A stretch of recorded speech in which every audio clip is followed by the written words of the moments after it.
Hello grade 10s, welcome to lesson 2 of analytical geometry, and today we're looking at analytical geometry and polygons. Remember, a polygon is a many-sided shape, so now we're going to be bringing Euclidean geometry in with our analytical geometry. So I hope you can remember properties of quads and polygons. So for example 1, it says a square has vertices S, Q, R, and E. Here is S at 5 and 8, Q at 9 and 5, R at 6 and 1, and E we have no idea, it's at X and Y. Perhaps you can't see it, it is on the picture in front of you, this is just on my board. To refresh your memory, the properties of a square are a quadrilateral that has 90 degrees in their corners, opposite sides are equal, the diagonals from one side to the other bisect, and because it's a quad, don't forget that opposite sides are parallel. Sorry, because it's a palm, don't forget that opposite sides are parallel.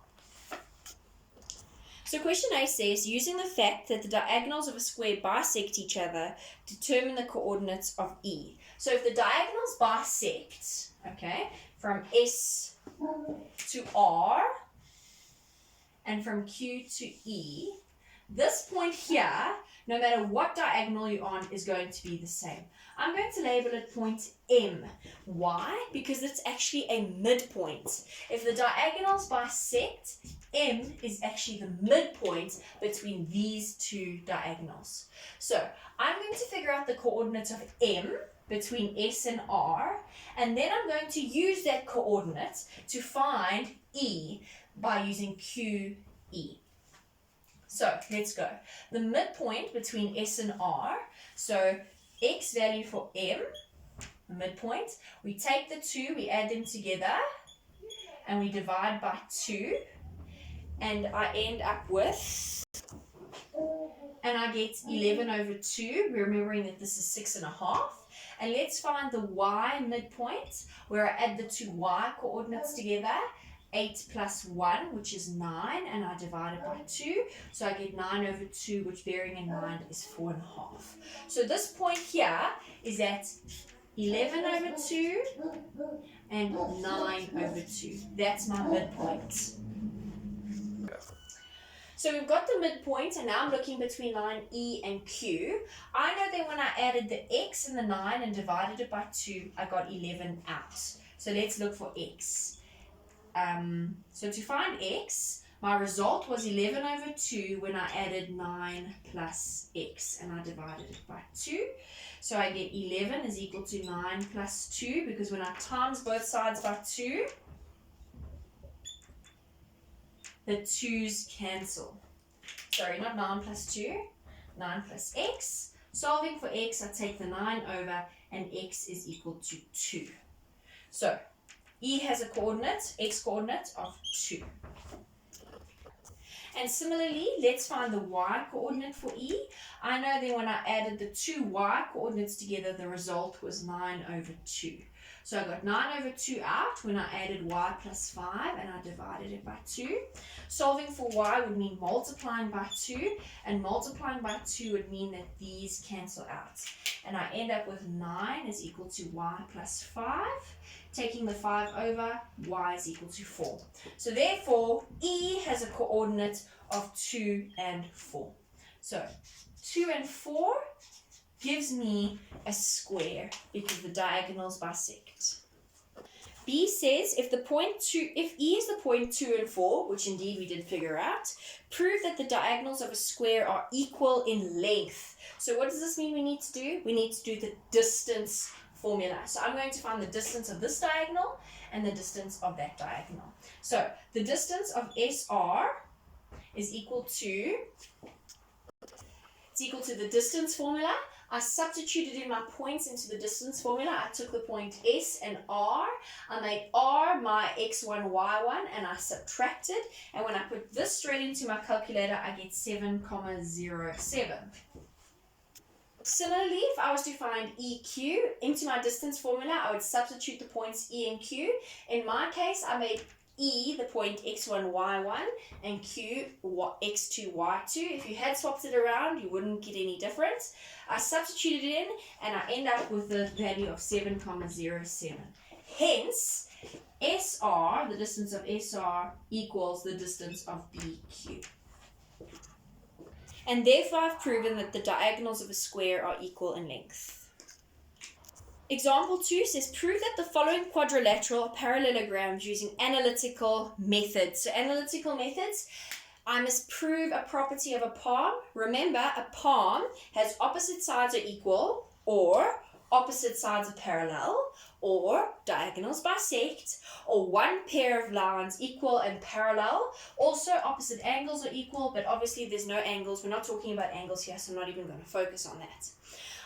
In particular am going to prove that opposite sides are parallel.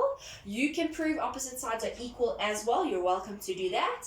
Or you could prove that one pair is equal and parallel. And that's what we're going to do. I'm going to prove that opposite sides are parallel. Remember, parallel lines have gradients that are negative reciprocals of one another. So in other words, I'm going to find the gradient of these two, and I'm going to find the gradient of these two, and prove that they are equal to one another. So the gradient of PQ is the change in y over the change in x. So I'm going to take Q first, which is 210, and I'm going to compare it with P, which is -2 and 3. So change in y is 10 minus 3 over -2 minus 2. And I get 7 over 4. I'm now going to do this gradient to prove that they're equal. So the gradient of RS, remembering that R is at 6 and 8, and S is at 2 and 1. The gradient, the change in y over the change in x, so I'm going to say 8 minus 1 over 6 minus 2, and I also end up with 7 over 4. Hence, PQ is parallel to RS. So you can say that somewhere. Therefore, PQ is parallel to RS because the gradients are the same. Now I'm going to find the gradient of PS, which is the change in y over the change in x. So here's PS. So I'm going to say 3 minus 1 over -2 minus 2. And I end up with -4 over 7. Oh, no, I don't. I end up with -1 over 2. Sorry. -1 over 2. And then I'm going to find the gradient of QR, because QR is parallel opposite PS. So Q and R, change in Y over change in X. And I also end up with -1 over 2. So therefore I can conclude that QR is parallel to PS. So therefore I end my question off with saying that PQRS is a palm. Why on earth is it a palm? Because opposite sides are parallel. Okay? If you had proved that opposite sides were equal, same thing. If you had proved that one side was equal and parallel, same thing. You must just give your statements and your reason at the end. Example 3 says point C, -4 and 3, A, 6 and 1, and T, 2 and -3 are given. It says set up a neat sketch of the point CAT, cat, ha, in the Cartesian plane, which I have done. So this is the answer to the first question. Okay, I've joined the lines because the next one says, show that C, A, and T are vertices of a right-angled triangle. So, right-angled triangle means that two lines are perpendicular. Remember, perpendicular lines, what happens? The two gradients, when multiplied together, gives me a result of -1. They are negative reciprocals of one another. So I'm going to get the gradient of C2 and show that when I multiply it with the gradient of AT, my result is -1. So, the gradient of CT, and remember, I'm not going to use Pythagoras. I suppose you could find the distance of this and the distance of this and the distance of this and then use Pythagoras, but that just seems like a really drawn out way. You're welcome to do distance to find Pythagoras. I'm just using my knowledge on gradients. So the gradients of CT, remember C is at -4 and 3 and T is at 2 and -3, is the change in Y, 3 minus -3, over the change in X, 4 minus 2. So the change in X is -4 minus 2. And what do I end up with? 6 divided by -6. So I get -1 for the gradient of CT. Now I'm going to find the gradient of AT, which again, from A, which is 6 and 1, to T, is the change in Y over the change in X. And what do I get? Believe it or not, I get -4 over 4, which is 1. Look what happens when I multiply the two gradients. -1 times 1, what is my result? -1. Look here. Therefore, I can conclude that CT is perpendicular to AT. So therefore, triangle CAT is right angled.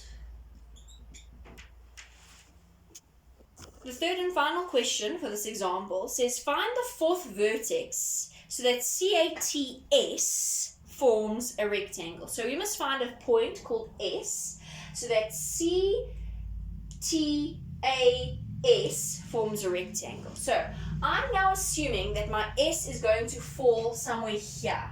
Because if I have a rectangle, remember I must have right angles.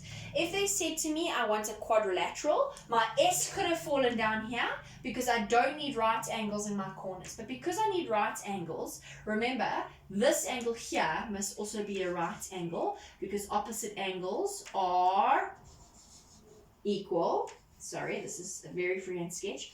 So I'm assuming that my S must be somewhere up there because that would form a rectangle having 4 equal corners of 90 degrees. So how am I going to do that? Okay, so this is quite important. S has the variables of Q, X, and Y. Remember earlier we figured out the gradient, so I've got that on the board. Okay, now remember if I was to look at the gradient of CS, because it's parallel to AT, they should have the same gradient. So the gradient of CS should also be 1 because they're parallel because we're talking about a rectangle. And the gradient of SA should be equal to the gradient of CT because these two lines are parallel because it's a rectangle. So I'm going to think of this. When I work out the gradient of CS, I should get to 1. So 1 was my result when I did the change in Y between CS, which so Y minus 3 CS, and then the change in X, X minus -4. What's my problem here? My problem is that I have 2 variables in one equation. What does that tell you I need? That means I need a second equation because this is going to become a simultaneous equation. I'm quickly going to get rid of this denominator. So this is my first equation that I'm going to work on. Remember, this becomes 1 over 1 minus 3 over x plus 4. I'm going to take that x plus 4 away, so I'm going to times it by x plus 4 because that and that cancel. And what I do to the one side, I do to the other. So I've got 1 times x plus 4. So I end up with x plus 4 equals y minus 3. I'm going to take the -3 over and the x over. So I end up with, I'm just going to take the y over. So I end up with x minus y equals, taking the 4 over, -7. And this is the first equation I'm going to work with. So now I've got an equation from those two. I'm just going to do exactly the same thing. My gradient should equal -1 when I find the gradient between these two things. So negative 1 should have been my result when I found the change in y between s and a. So y minus 1 over the change in x between s and a, x minus 6. Again, 2 variables, 1 equation. This is going to be my second equation that I'm going to use for my simultaneous equations. I'm just going to kind of solve this so that I don't have the fraction. I'm going to times this by x minus 6 because that and that cancel. And what I do to the one side, I do to the other. So negative 1 times x minus 6, my result is negative 6 plus 6 because you bomb the negative 1 into both of them. And on this side, I've got y minus 1. Quickly solving, I'm going to bring the y over, and I'm going to have negative x minus y equals negative 1 minus 6 is negative 7. And that is going to be the second equation that I use. So these are the 2 equations we derived from that picture. And I'm going to do simultaneous equation. I like to do elimination, not substitution, so I'm going to do elimination. I'm going to eliminate the x's by simply adding everything together, because x plus negative x, what happens? The x's cancel. So negative y plus negative y gives me negative 2y, and negative 7 plus negative 7 gives me negative 14. Dividing by negative 2, y is equal to 7. So y is 7, I'm just going to substitute this into either 1 or 2. I'm going to put it into this one because I don't have that negative x to worry about here. So if I took x minus y equals negative 7, and I put 7 in there, I'd have x minus 7 equals negative 7, so x is equal to 0. So that means s has the coordinates of 0 and 7. So if we look at this picture, I was kind of right in my guesstimation. The s actually lay there on the y-axis, so my rectangle looked like this because s was at 0 and 7, and that's how my rectangle would look. This question is a very difficult question. It comes in many forms, and you have got one in the exercise to practice. It always comes down to simultaneous equation. Sometimes it works with distance, where perhaps I could have done it, worked out the 2 distances and made this distance equal to that distance, as well as this distance equal to that distance, but again, a simultaneous equation. So you can do it with gradients or distances. I hope you can rewatch that example and perhaps understand it a bit further, but you will practice it in your exercise and then you will get the answer later. So now you have exercise 2 for homework. Goodbye, grade 10s.